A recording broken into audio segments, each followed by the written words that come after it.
In these hallowed halls in the summer of 1894, Miami alumni and Ohio Senator Calvin Brice was in the trial of his life. Are you a senator of the United States from the state of Ohio? Yes, How long have you been such? since March of 1891.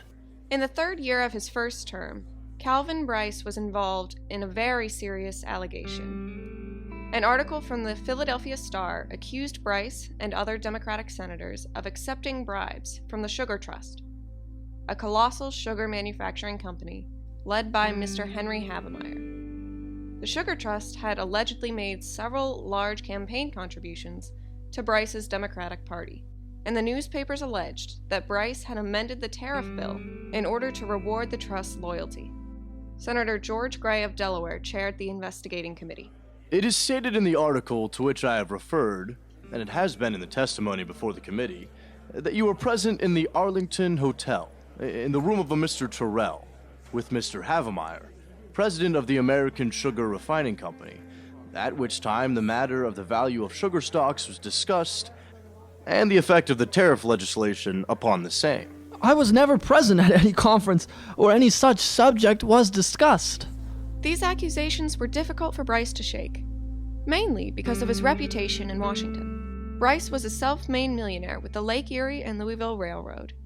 He had started off in their law department and had made several investments that proved lucrative. When he switched from the private sector to public service, the imagery of big business came with him. Political cartoonists and journalists portrayed Brice as a scheming capitalist, one who looked out for big business and nothing else. But these portrayals left out something. They left out that he was a Miami man, a graduate of Miami's class of 1863. They left out that he tried to enroll in the Union Army following the attack on Fort Sumter. Many students enlisted with the University Rifles, a Union company led by Miami senior Osroe Dodds.